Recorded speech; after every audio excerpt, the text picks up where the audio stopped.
തൃശൂരിൽ പോലീസിനെ വട്ടം ചുറ്റിച്ച കുപ്രസിദ്ധ മോഷ്ടാവ് ബാലമുരുകൻ. തമിഴ്നാട് പോലീസിനെ കബളിപ്പിച്ചു കടന്നു കളഞ്ഞ ബാലമുരുകനെ മണിക്കൂറുകൾ പിന്നിട്ടും കണ്ടെത്താനായിട്ടില്ല. സ്വകാര്യ കാറിലെത്തിച്ച ബാലമുരുകൻ വിയ്യൂർ ജയിലിന് മുന്നിൽ നിന്നാണ് രക്ഷപ്പെട്ടത്. പോലീസിന്റെ ഗുരുതര അനാസ്ഥയിൽ SI നാഗരാജനും മറ്റു 2 പോലീസ് ഉദ്യോഗസ്ഥർക്കുമെതിരെ കേസെടുത്തിരിക്കുകയാണ്. ജേസൺ ചാമളപ്പിൽ വിവരങ്ങളുമായി. ജേസൺ, ഇയാൾ എങ്ങനെയാണ് ഇപ്പോൾ ചാടിപ്പോയത്?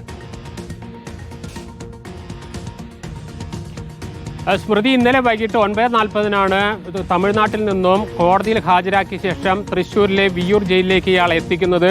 ആ എത്തിക്കുന്ന വിയ്യൂർ ജയിലിൻ്റെ ഏകദേശം 1 കിലോമീറ്റർ അടുത്ത് വെച്ചാണ് ഇയാൾ തമിഴ്നാട് പോലീസിൽ നിന്നും ഇയാൾ ചാടിപ്പോയി എന്ന് തമിഴ്നാട് പോലീസ് വ്യക്തമാക്കുന്നത്. ഇത് എത്തുന്നതിനും ഏകദേശം 1 കിലോമീറ്റർ മുമ്പ് ഇയാൾക്ക് വെള്ളം ആവശ്യപ്പെട്ടു. ഇയാൾക്ക് വെള്ളം കൊടുത്തു. അതിനുശേഷം ഇയാൾക്ക് മൂത്രമൊഴിക്കണമെന്ന് ആവശ്യപ്പെട്ടു. അതിനുശേഷം ഇയാൾ കാറിന് പുറത്തേക്ക് ഇറങ്ങുന്നു. ആ കാറിന് പുറത്തേക്ക് ഇറങ്ങി ഉടനെ തന്നെ ഇയാൾ വിയ്യൂർ ജയിലിൻ്റെ മതിൽ ചാടി വിയ്യൂർ ജയിലിലെ കോമ്പൗണ്ടിലേക്ക് കയറി എന്നാണ് തമിഴ്നാട് പോലീസ് നമ്മോട് തന്നെ വ്യക്തമാക്കിയിരിക്കുന്നത്.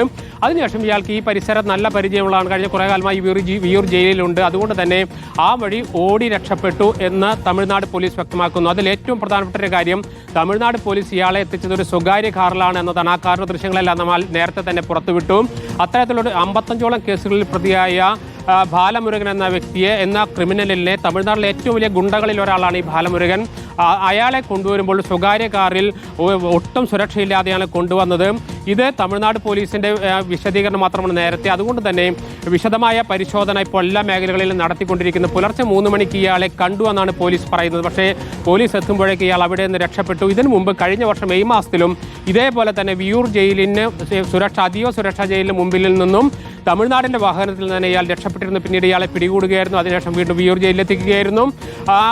അതുകൊണ്ട് തന്നെ അതീവ സുരക്ഷ ആവശ്യമുള്ള ഒരു പ്രതി കൂടിയായിരുന്നു ഇയാൾ. പക്ഷേ തമിഴ്നാട് പോലീസ് നടത്തിയ കുറ്റകരമായ അനാസ്ഥയുമായി ബന്ധപ്പെട്ട് ഇപ്പോൾ Viyyur police, Tamil Nadu police SI ഉൾപ്പെടെ 3 പേർക്കെതിരെ പോലീസ് കേസെടുക്കാൻ തീരുമാനിച്ചിട്ടുണ്ട്.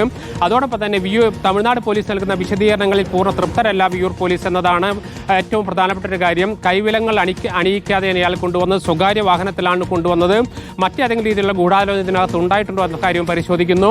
ഇന്നലെ രാത്രി 9:45-നാണ് ഇയാൾ അവിടെ നിന്ന് രക്ഷപ്പെടുന്നത്. 10:45-ന് മാത്രമാണ് കേരള പോലീസിനെ തമിഴ്നാട് പോലീസ് വിവരം അറിയിക്കുന്നത്. അപ്പോഴേക്കും ഇയാൾ ആ പരിസരത്തൊന്ന് കടന്നു കളഞ്ഞിരുന്നു. ഇപ്പോൾ തൃശ്ശൂർ ജില്ലയിലെ വിവിധ ഭാഗങ്ങൾ കേന്ദ്രീകരിച്ച് വിശദമായ പരിശോധന നടത്തുന്നുണ്ട്. മാത്രവുമല്ല, ഇയാൾ ഇതിനു മുൻപും നിരവധി കവർച്ചാ കേസുകൾ ഇയാൾക്കെതിരെ ഉണ്ട്. ഇയാൾ മറയൂരിൽ ഒളിവിൽ കഴിഞ്ഞിരുന്നു. തമിഴ്നാട്ടിൽ വലിയ കവർച്ചകൾ നടത്തിയ ശേഷം അവിടെ നിന്ന് മറയൂർ പോലീസ് ഇയാളെ പിടിച്ച് തമിഴ്നാട് പോലീസിന് കൈമാറുന്നു. അതിനുശേഷം അവിടെ നിന്ന് അയാൾ വീണ്ടും രക്ഷപ്പെടുന്നു. പിന്നീട് ആ പക തീർക്കുന്നതിന് വേണ്ടി മറയൂരിൽ തുടർച്ചയായ കവർച്ചാ പരമ്പര തന്നെ നടത്തിയെന്നാണ് മറയൂരിൽ നിന്നുള്ള പോലീസ് വ്യക്തമാക്കുക. അത്തരത്തിൽ നിരവധി കുറ്റകൃത്യങ്ങൾ നടത്തിയ ഒരാളെ കൊണ്ടുവരേണ്ട യാതൊരു മാനദണ്ഡങ്ങളും പാലിക്കാതെ കൊണ്ടുവന്നടക്കമുള്ള മുഴുവൻ കാര്യങ്ങളിലും വിയ്യൂർ പോലീസ് പരിശോധന നടത്തുന്നു. അതോടൊപ്പം തന്നെ സിറ്റി പോലീസ് ഇയാൾക്ക് ഇതിന് ലുക്കൌട്ട് നോട്ടീസ് പുറത്തിറക്കിയിട്ടുണ്ട്. അതിന്റെ നമ്പറും നൽകിയിട്ടുണ്ട്. ബാലമുരുകനായി തിരച്ചിൽ പുരോഗമിക്കുകയാണ്. തമിഴ്നാട് പോലീസിനെതിരെയാണ് ഇപ്പോൾ കേസെടുത്തത്. 2 പോലീസ് ഉദ്യോഗസ്ഥർക്കെതിരെയാണ് കേസെടുത്തിരിക്കുന്നത്.